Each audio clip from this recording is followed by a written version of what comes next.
All right, we have our cuff piece of fabric. We're gonna lay that out. That doesn't matter if it's a right or wrong side because it is a solid, but try to smooth it out as much as possible. You are going to take your main piece of fabric and you're gonna put it right side up and you're gonna line up the middle. These two raw edges we're trying to line up as best as possible. And there are creases here in the middle of both of these. And then I'm just going to lay this out, spread it out, kind of lay it out, get it nice and wrinkle free, getting those cut edges, those raw edges as close together as possible. Now this is called the burrito roll method because we're gonna take the bottom and I like to give it a fold and then I fold it over again onto itself and then roll. We are rolling this up kind of like a burrito and we need it to stay nice and tight. See how nice and tight my roll is? I'm gonna continue to roll past my cuff piece and I do not wanna roll that piece up. You'll see here that there's a little bit of pink left over on the outside. That's just fine, we'll solve that later. I'm gonna roll my main piece until I have just a couple inches left on the top. I'm going to take my cuff piece, I'm gonna roll this over. This roll is gonna stay on the inside and then I'm gonna match up my cuff piece here and you're gonna need some more pins from me and you're going to pin your fabric. I'm gonna take all three of my edges, make sure they're lined up, and I'm gonna pin it straight through. I'm gonna pin it perpendicular, so it's going up and down, it's going the opposite way. My fabric is going this way, my pin is gonna go this way, so then I can sew right over it. And I'm just gonna work my way down, making sure my edges are lined up and that it is nice and flat. You should be able to put about one pin in the middle and then 3 pins going down the sides.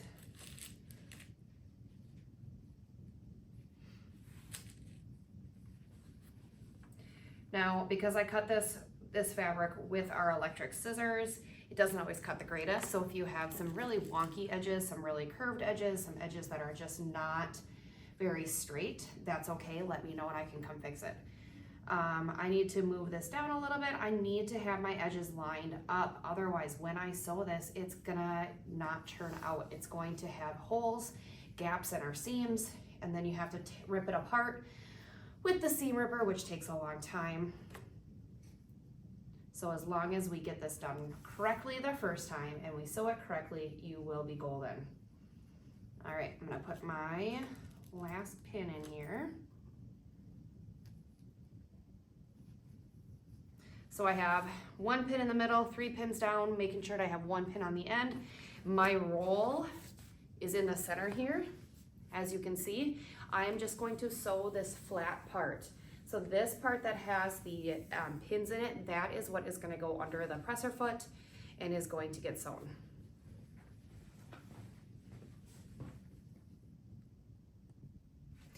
At the machine, we talked about the needle plate. There are lines over here. I want you to find the 15.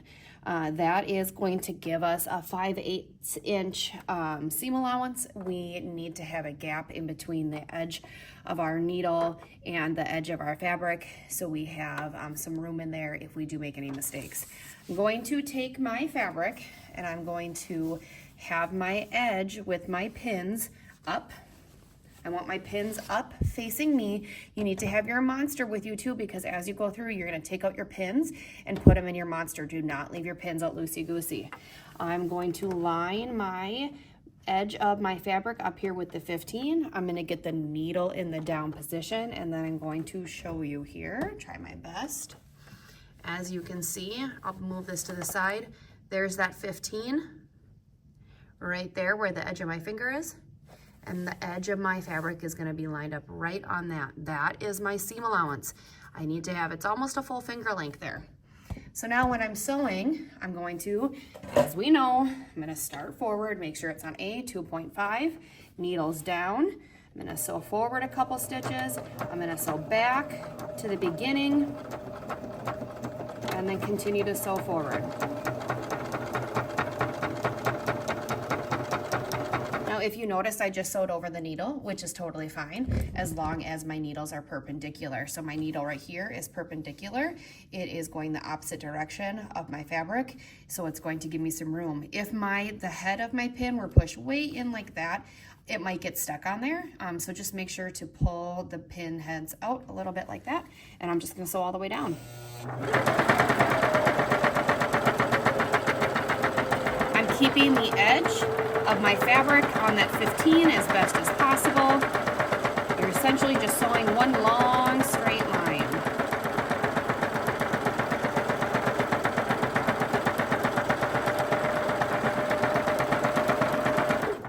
Just gonna stop and adjust.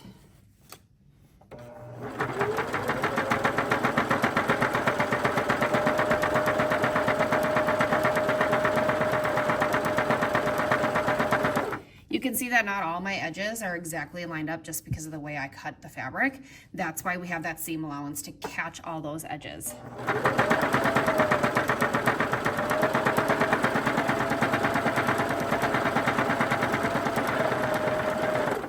That one got a little caught there.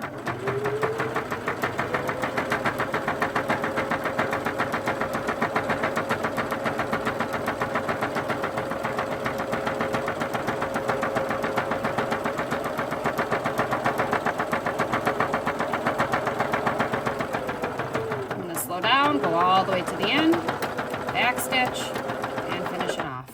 Get that needle up, press her foot up, pull my fabric out, and trim those ends.